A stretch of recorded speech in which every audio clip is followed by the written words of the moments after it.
Hello everyone, welcome back to our class, Advanced Thermodynamics and Heat Transfer. Chapter 9, Convection.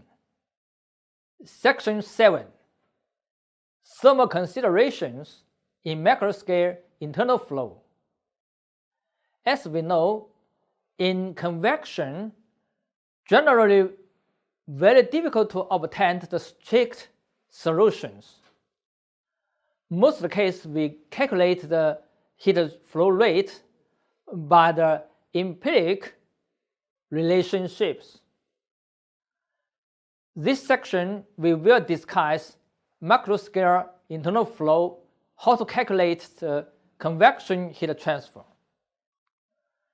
When the characteristic size is small enough to be comparable to the molecular free path of the gas flow will not longer have the continuum behavior. Generally, under dH over lambda mf smaller than 10, the traditional relationship is not available. Where dH is the hydraulic diameter of the channel. Lambda mf is the molecular free path of the gas. So when the channel is very small, so most of the cases we cannot use the traditional relationship, the empiric relationships.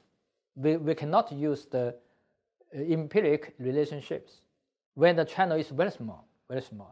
For example, like this, the channel, macro channel is very small.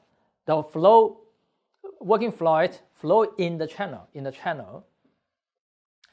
Diameter less than 50 μm. The liquid flow is mainly laminar flow. Fortunately, is laminar flow. Maybe flow become simple. How to calculate the heat transfer in macroscale internal flow? As we know, when dH over lambda mf smaller than 10 for gas, when the liquid channel is in range of 1 μm smaller than dH smaller than 50 μm, we need to consider the relationships of macro channel heat transfer.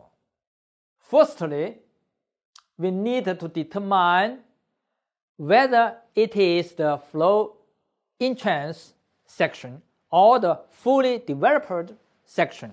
So different section, we use the relationships is not same. For length of entrance section, the section range is xf over d is about 0.05 Reynolds number.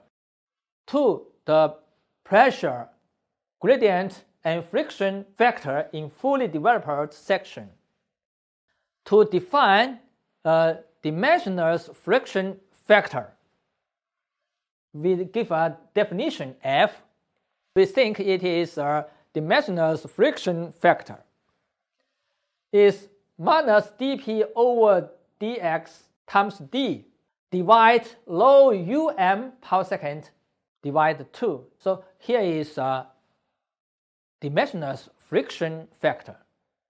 For fully developed laminar in circle pipe, so in this case F is 64 over Reynolds number for fully developed laminar flow. So in this case, we easily obtain the F friction factor. If it is not circular pipe, maybe it's a square pipe, triangle pipe, so different pipe, we use different friction factor. We can check the friction factor from this table. for different circle, square, triangle, different shape, we obtain different Reynolds number, different friction factor. From this table, we easy to obtain. Okay, in fully developed region, from x1 to x2, the pressure drop, therefore P equals P1 minus P2. So the pressure drop, therefore P equals F times rho U power second divided 2D times x2 minus x1. Here is the pressure decrease. For overcome the flow resistance caused by this pressure drop, required the pump power. W equals m point over rho is the density, times delta P. P is the pressure decrease. In entrance region length, how to calculate the entrance region length?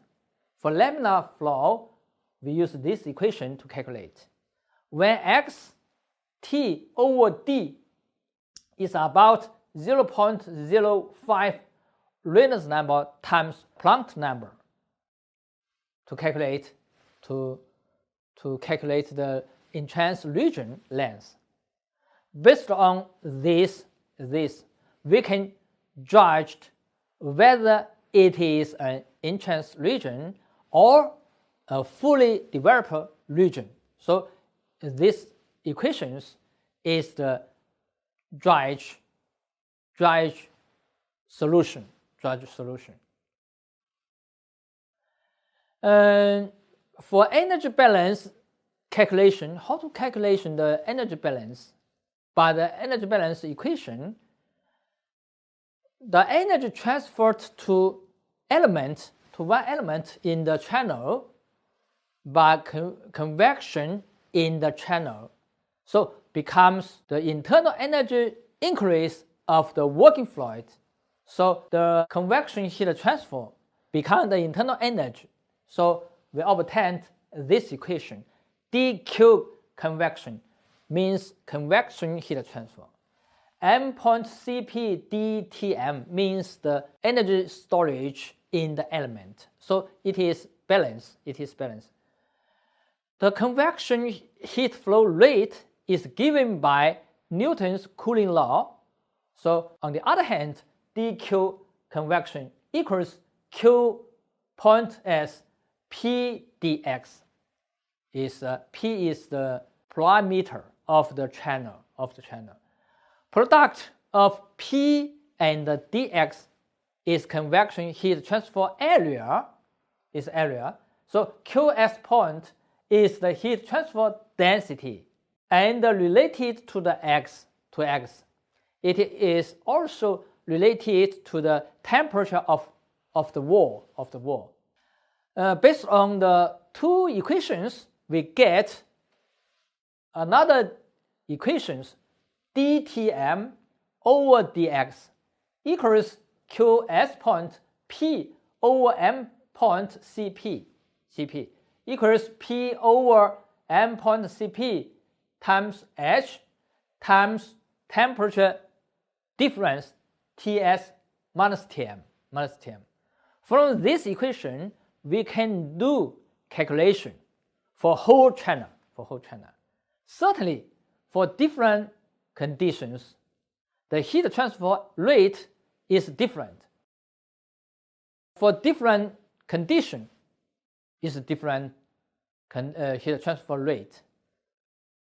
The condition maybe can separate two conditions. One is under condition of constant heat flow density.